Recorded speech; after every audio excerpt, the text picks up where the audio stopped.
That's okay. But if you get in now, I'll go because my meeting is at 8, so I want to It's okay. let's finish it. Most exclusive. Hello. Thank you so much for your time, sir. You have just met Mr. President officially for the first time. Can we have an idea of the meeting?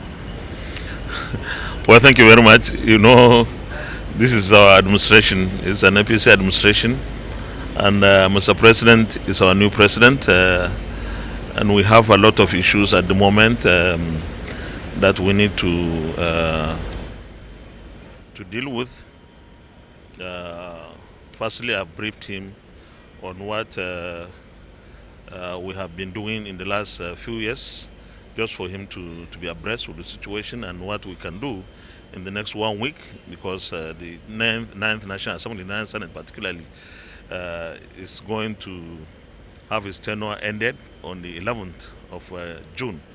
So it's to give him an update of what we have been able to achieve. And we have also emphasized the need to have a very stable, peaceful, and productive National Assembly, the 10th National Assembly. We believe that the need to have serious understanding amongst senators and members elect through the process that our leadership will emerge. There's a need to carry everybody along, and time is of essence. We have only about a week before the inauguration of the National Assembly, and it pays to have a very peaceful environment in the National Assembly for members and senators to work together. And of course, you cannot overemphasize the necessity and imperative of working in a very cordial manner between the executive and the legislature. So we had all those discussions just to ensure that when the leadership of the new leadership of the National Assembly will emerge, that what will inform the emergence will be the national interest, the interest of the National Assembly itself, the legislature, to be together, and therefore everybody matters in this process. We also believe that Mr. President, having been a senator himself and his vice president has also been a senator, this is something that they will always wish and pray for.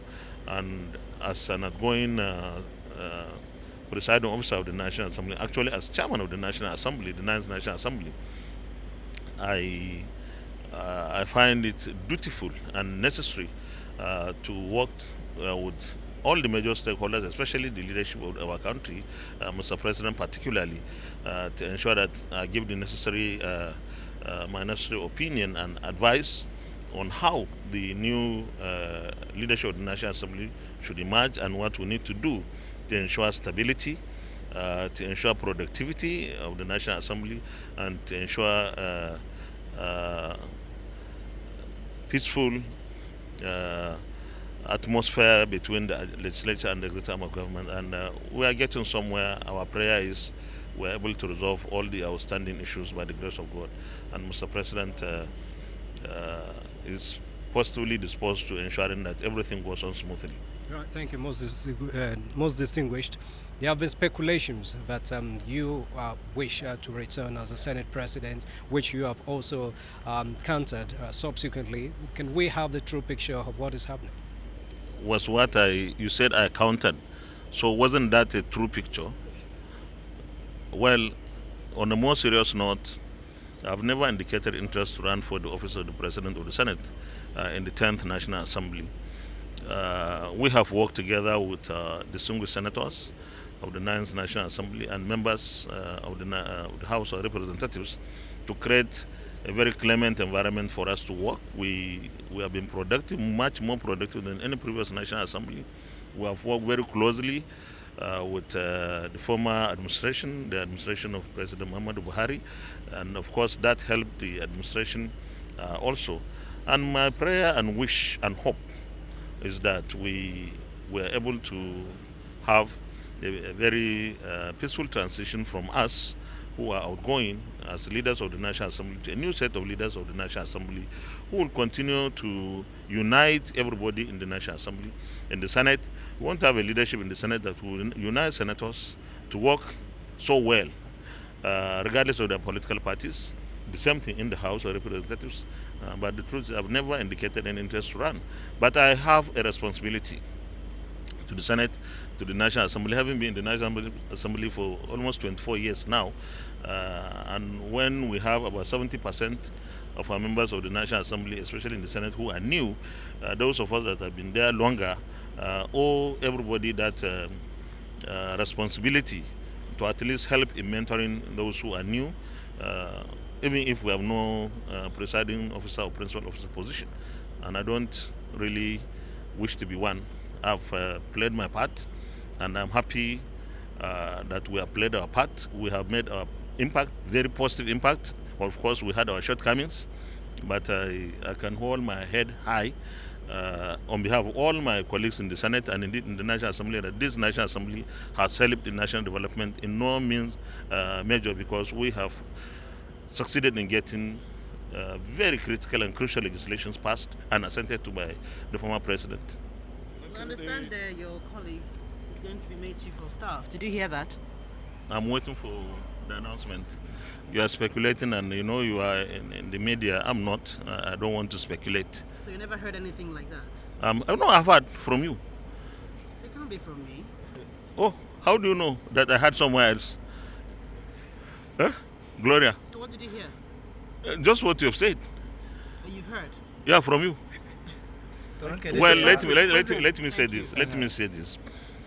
The Speaker of the House of Representatives has been rumored to be the Chief of Staff designate.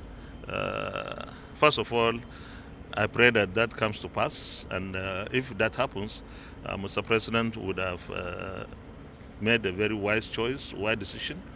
At this moment, you need a Chief of Staff that has very vast experience in the area of legislation, in the area of cooperating with the executive arm of government, which the Speaker spearheaded from the House.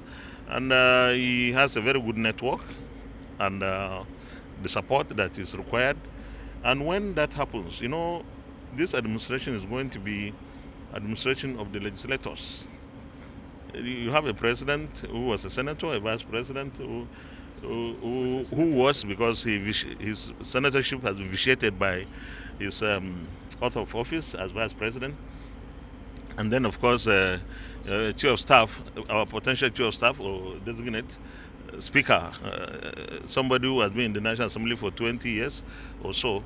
So this administration should have no difficulty relating with the 10th National Assembly, because everybody has passed through, all of them, they have passed through the National Assembly system, and they know what the sentiments and sensibilities of members of the National Assembly are.